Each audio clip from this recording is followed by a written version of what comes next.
আমাদের এই বোনটির কথাগুলো শুনবেন আর ঠান্ডা মাথায় আপনাদের বিবেকে অবশ্যই প্রশ্ন করবেন, 5ই আগস্টের পূর্বে বাংলাদেশ কেমন ছিল, 5ই আগস্টের পরে বাংলাদেশে তারা কেমন আছেন। মনোযোগ সহকারে বোনটির কথাগুলো শুনবেন আর আপনার ঠান্ডা মাথায় একবার নিজের বিবেককে প্রশ্ন করবেন। জয় বাংলা সৈনিক ভাই বোন দৃষ্টি আকর্ষণ করে বলবো, সর্বোচ্চ শেয়ার করে দেশবাসীকে দেখার সুযোগ করে দিবেন। আপনারা কথাও যদি না বলতে পারেন, ভিডিও তৈরি না করতে পারেন, সমস্যা নাই, আপনারা যদি শেয়ারের মাধ্যমে দেশবাসীকে দেখার সুযোগ করে দেন, এটাই হচ্ছে আপনাদের প্রকৃতপক্ষে জয় বাংলা সৈনিক হিসেবে নিজেকে পরিচয় দিলেন।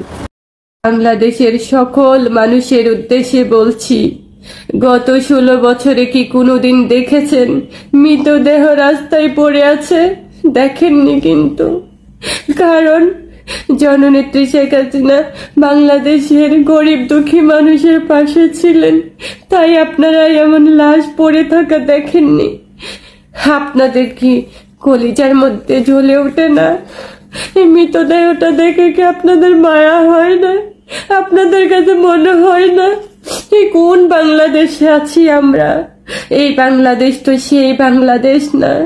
আমরা তো আগে স্বপ্নের দেশে ছিলাম, আমরা তো ভালো কিছু ছিলাম। আমরা কোনোদিনই তো এমন মৃতদেহ পড়ে আছে সেটা দেখিনি।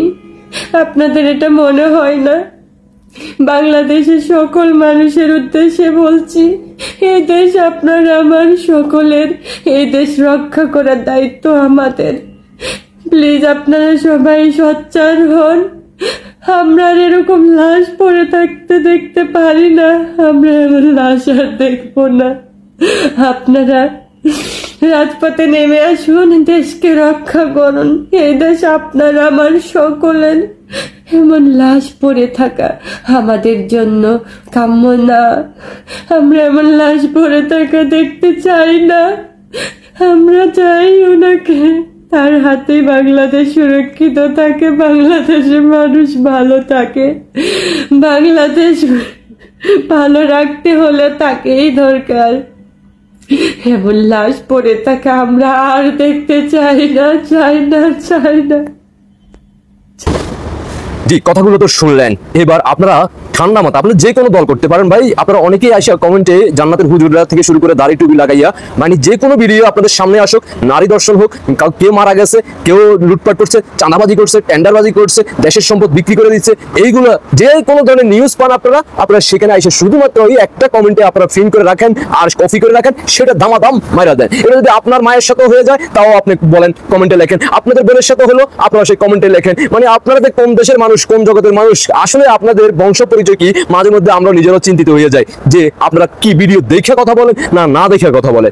এই হচ্ছে আপনাদের জন্য মেসেজ। আর যারা সত্যিকারে বাংলাদেশকে ভালোবাসেন, যারা সত্যিকারে মানুষদেরকে ভালোবাসেন, যারা সত্যিকারে আপনি একজন সাধারণ মানুষ হিসেবে যে কোনো দল করতে পারেন, একান্ত ব্যক্তিগত ব্যাপার, ভালোকে ভালো বলবেন, খারাপকে খারাপ বলবেন। যেটা আপনার মনে হয় যে না এটা দেশের জন্য ক্ষতি, মানুষের জন্য ক্ষতি, অন্তত এই বিষয়টা মাথায় রাখবেন। আপনাদের ব্যক্তিগত মতামত অবশ্যই কমেন্টে জানিয়ে যাবেন। জয় বাংলা সৈনিক ভাই বোনদের দৃষ্টি আকর্ষণ করে বলবো, সর্বোচ্চ শেয়ার করে দেশবাসীকে দেখার সুযোগ করে দিবেন। বাংলার মানুষ জানুক আমাদের মা বোনেরা আজ কেমন আছে। আশা করি বুঝতে পারছেন। আল্লাহ হাফেজ। বিজয় আসবে, এই বাংলাদেশের মানুষ শান্তি থাকবে। মাননীয় প্রধানমন্ত্রী শেখ হাসিনা ফিরে আসলে দেশে এই দেশের সাধারণ জনগণ এবং মা বোন থেকে শুরু করে ব্যবসা প্রতিষ্ঠান যারা ব্যবসা করতেছে সবাই নিরাপদে দিন কাটাতে পারবে। আশা করি বুঝতে পারছেন। আল্লাহ হাফেজ।